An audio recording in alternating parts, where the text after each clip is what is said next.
jiwa kita. Kemudian yang kedua mengenai bacaan Sayyidina.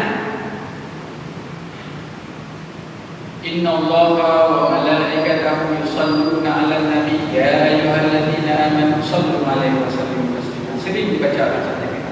Sesungguhnya Allah malaikat berselawat. Sehingga para sahabat bertanya, "Ya Rasulullah, wahai Rasulullah, kaifa nusalli 'alaika?" Bagaimana kami berselawat kepadamu? Rasul mengatakan, "Qulu."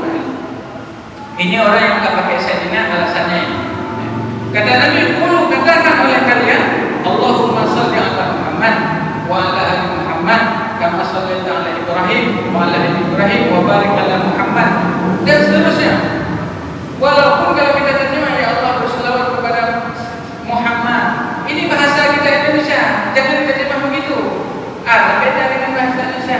Seolah ketika kita kata Allahumma shalli 'ala Muhammad tidak sopan dengan Muhammad. Bukan itu persoalannya. Nabi sendiri menyatakan demikian.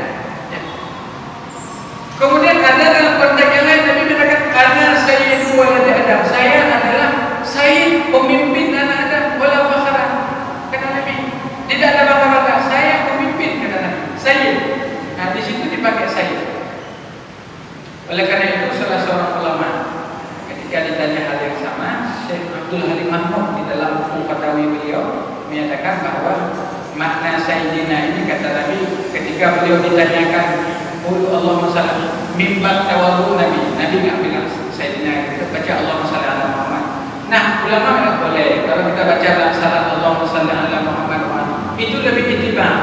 Tapi kalau pakai sayyidina juga tidak mengapa.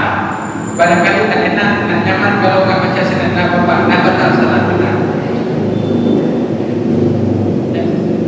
Ada ulama di sana menyusun satu kitab khusus untuk kitab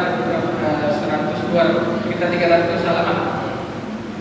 Judulnya tentang Sayyidina, satu kitab pakai Sayyidina. Ya. Jadi ada memang satu pandangan yang menyatakan bahwa la tusayyiduni fi shalah. Jangan kalian baca Sayyid di dalam salat. Ada pandangan tersebut. Tapi kemudian Imam Suyuti di dalam Jauharah di bagian akhir menyatakan bahwa perkataan tersebut bukan hadis Nabi, tapi itu batil. Jadi kita simpulkan, Sayyidina ini Nabi sendiri ketika ditanya Allahumma shalli 'ala Muhammad wa 'ala ali Muhammad, maka itu yang banyak dipakai karena terdapat dalam hadis.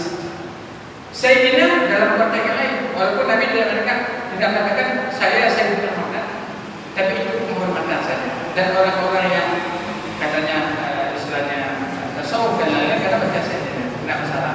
Jadi boleh dibaca Sayyidina, tidak dibaca Sayyidina dengan ada yang mengatakan baca Muhammad saja, Allahumma shalli 'ala Muhammad itu diperintahkan.